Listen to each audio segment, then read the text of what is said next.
नमस्कार, बहुत स्वागत है आपका। मैं हूं अरविंद त्रिवेदी और मेरे साथ है एसकेआई मीडिया के editor in chief Dilip Mishra. नमस्कार। और एसकेआई मीडिया के डायरेक्टर तरुण मेहता। नमस्कार।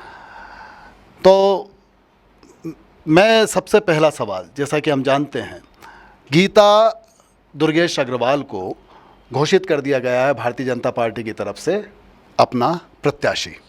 तो दिलीप जी, पिछले 2 दिन से हलचल बहुत तेज थी और उस पर नज़र आप दोनों की लगातार थी, हमारी भी थी। तो अब क्या माना जाए, गीता दुर्गेश अग्रवाल सामने आ गई जबकि नाम कुछ और थे। क्या है अरविंद जी, जिस तरह से जो नाम चल रहे थे तो ऐसा माना जाता है कि जब तक सूची घोषित नहीं हो जाती, जब तक जो नाम होते हैं वो कयास होते हैं। ये बात आज विधायक गायत्री राजे पवार ने भी कही है।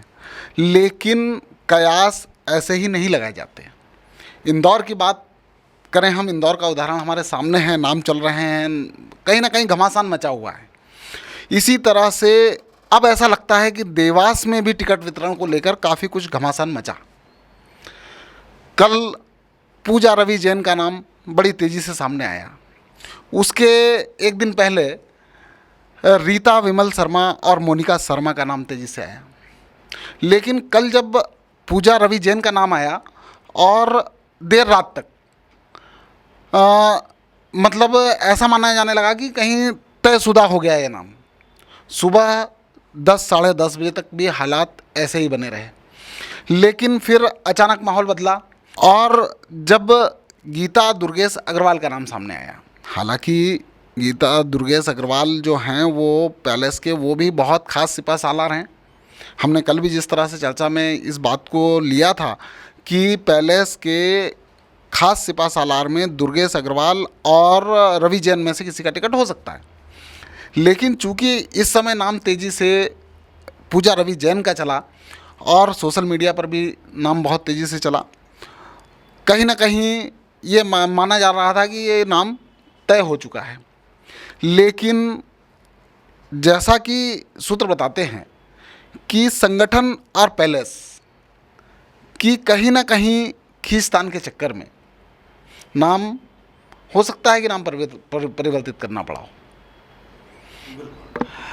चलिए, ये आपका, जैसा कि आपने कहा कि कयास लगाए जा रहे थे और ये भी एक कयास भी है, लेकिन कयास के पीछे जब एक पत्रकार अपनी बात कहता है तो उसके पीछे कुछ ना कुछ लॉजिक होता है, कुछ ना कुछ तर्क होता है। ये बात नहीं होती कि अपनी भावनाओं के आधार पे हम कोई बात कहते हैं। तरुण जी, जैसा कि दिलीप जी ने कहा, परसों की बात यदि हम करें, सोशल मीडिया के अलावा प्रदेश के जो बड़े चैनल थे उन्होंने मोनिका शर्मा के नाम और रीता विमल शर्मा का नाम, जी हाँ, 2 नाम को उन्होंने, अच्छा, उसमें एक बात और हुई है, मैं आपसे जानना चाहूँगा कि 80% नाम ये जो जी हाँ, जो सूची जारी की गई थी, वो कल रात को भी आपने देखा होगा कि बाद में पूजा रवि जैन का नाम कुछ चैनलों ने घोषित कर दिया था और हाँ, सोशल मीडिया पे भी जम के वायरल हुआ कि उनको टिकट फाइनल हो गया है।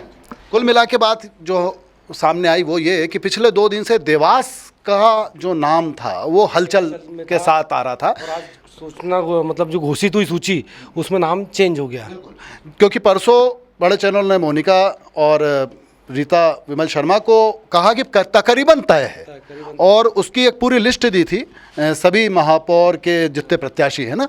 कल भी लिस्ट दी तो उसमें पूजा रवि जैन का नाम आया और महापौर के जितने भी घोषित हुए हैं उसकी कयास लगाती हुई सूची। लेकिन आज उसमें से अधिकांश नाम तो वही रहे जो कयास के थे और देवास का नाम बदला। और वो इसी कारण शायद संभवत आखिरी में 11वें नंबर पर आज जो सूची जारी हुई है उसमें 11वें नंबर पे देवास का नाम आया, जबकि जिस हिसाब से लग रहा था जो दूसरे जबलपुर और अन्य शहरों के थे कि यहाँ पे भारी खींचतान चल रही है, देवास में खींचतान नहीं थी, लेकिन फिर भी नाम जबलपुर के सारे होकर देवास का आखिरी में नाम आया।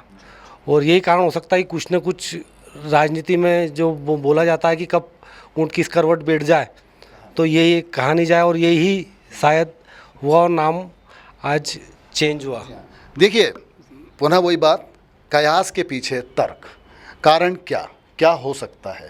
तो अब मैं उस पर जाऊंगा कि आखिर अगर आप ऐसा सोच रहे हैं तो उसके पीछे का आधार क्या है और फिर हम थोड़ी आगे की चर्चा तरुण जी से करेंगे, क्योंकि आपने जो बात कही 3 नाम सीधे तौर पर क्यों आए, तो कुछ नाम हटे तो क्यों हटे और आए तो क्यों आए पे भी हम चर्चा करेंगे।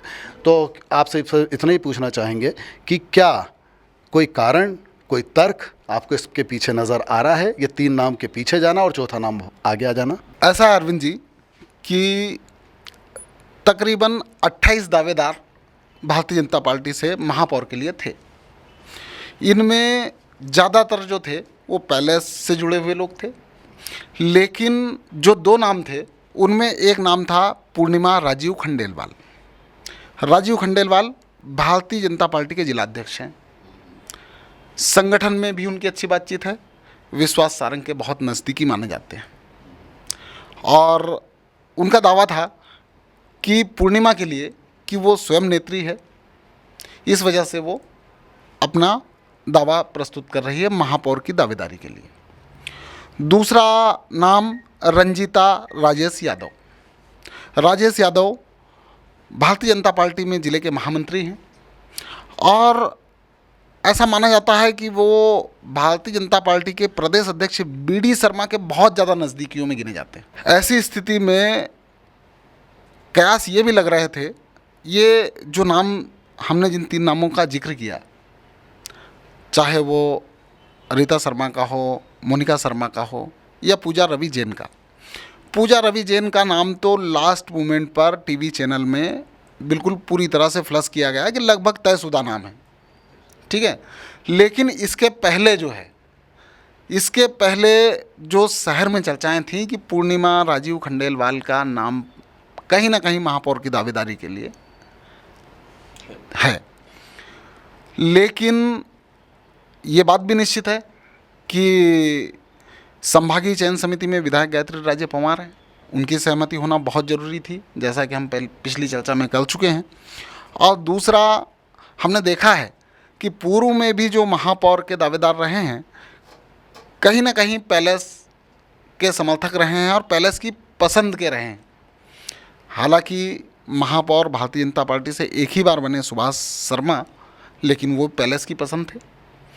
तो ऐसी स्थिति में पूर्णिमा राजीव खंडेलवाल के नाम की जब कवायदें चली, शहर में भी चर्चाएं चली, कई जगह ये चर्चाएं चली कि पूर्णिमा खंडेलवाल का नाम चल रहा है लेकिन वो भाजपा जिलाध्यक्ष हैं, इस वजह से उनका नाम संभवतः नहीं होगा, नाम पैलेस की पसंद से ही होगा।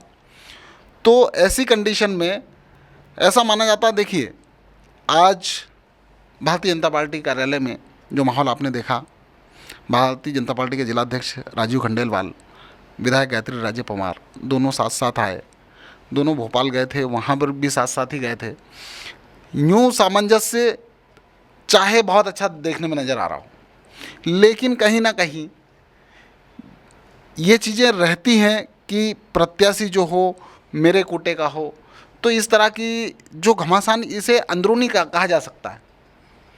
तो उन चीज़ों की जो चर्चाएं चल रही थी और जिस तरह से वो चीज़ें देखने में आई, तो निश्चित तौर पर कहीं ना कहीं इस तरह का घमासान था। और पूजा रवि जैन का नाम लगभग तयशुदा होने के बाद कहीं ना कहीं ऐसा माना जा रहा है कि कोई विरोध के स्वर उठे होंगे और फिर जाकर जो आम सहमति बनी होगी,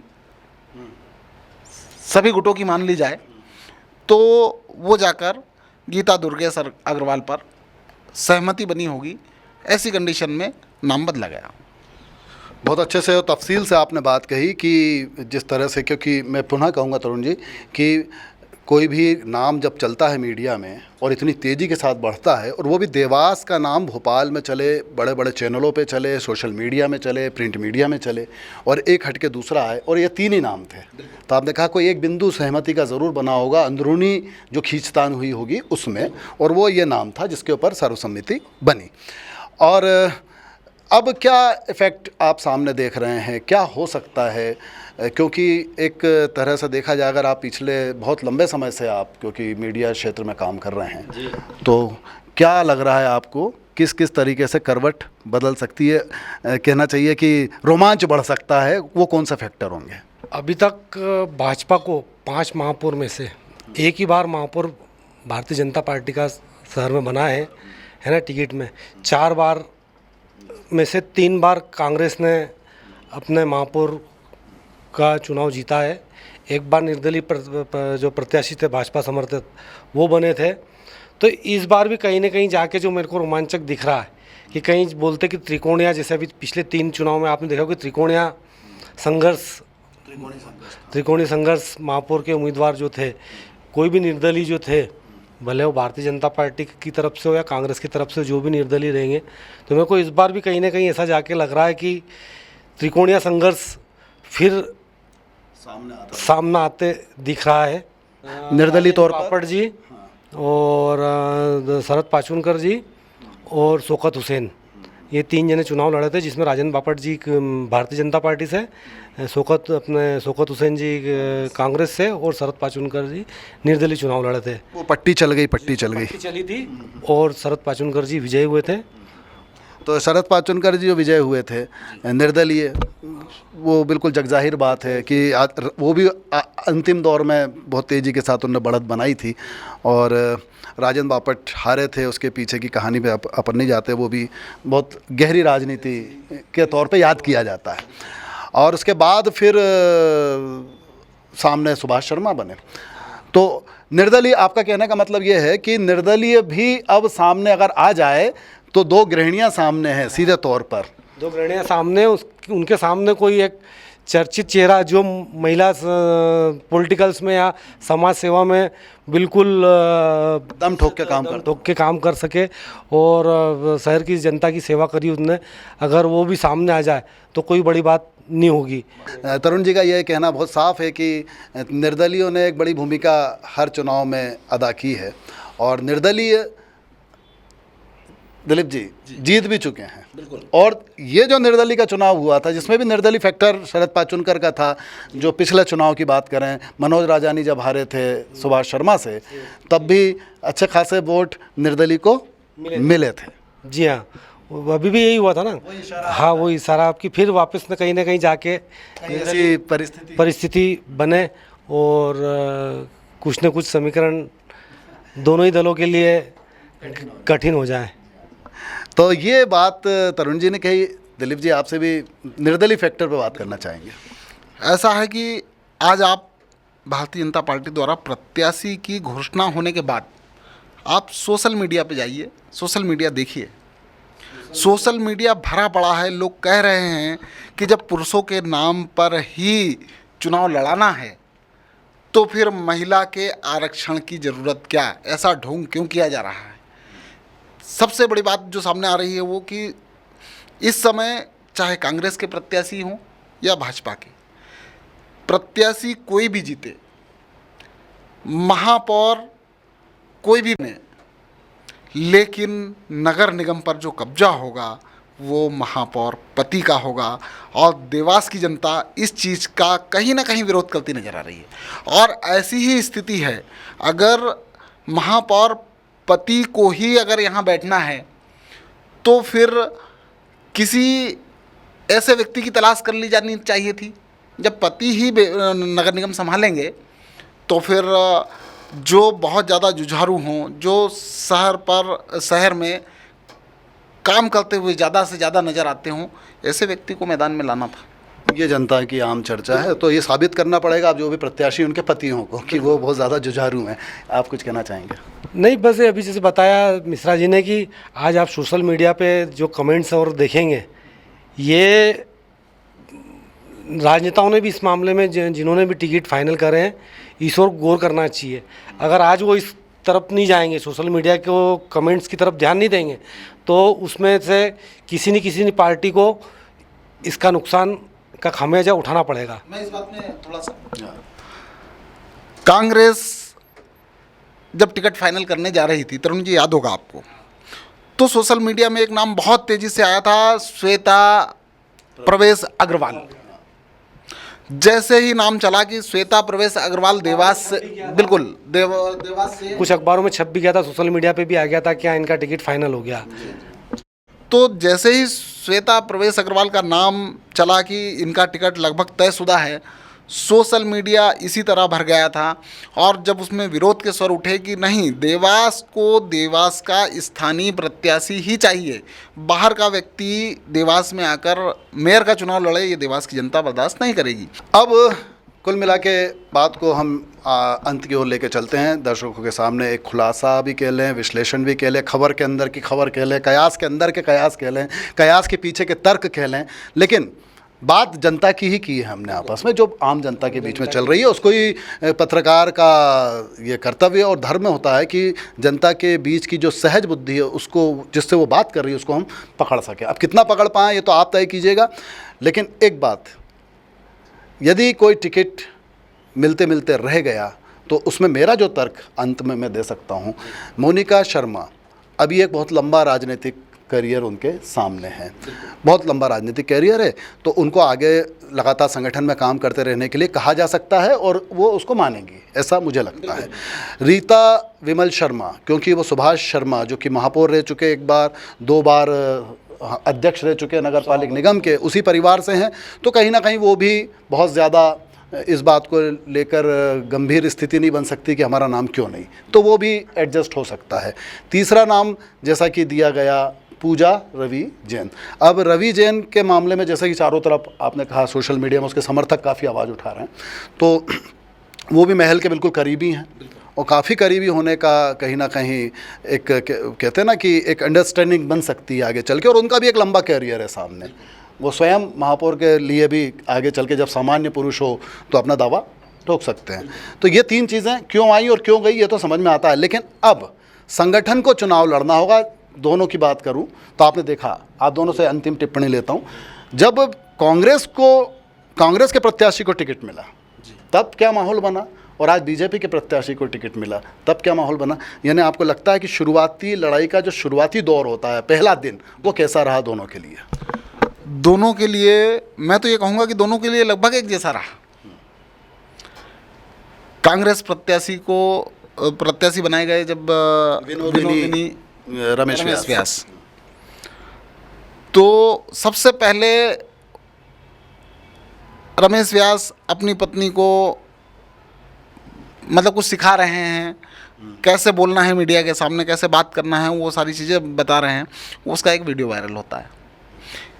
कहीं ना कहीं इस बात की भी आवाज़ें उठी।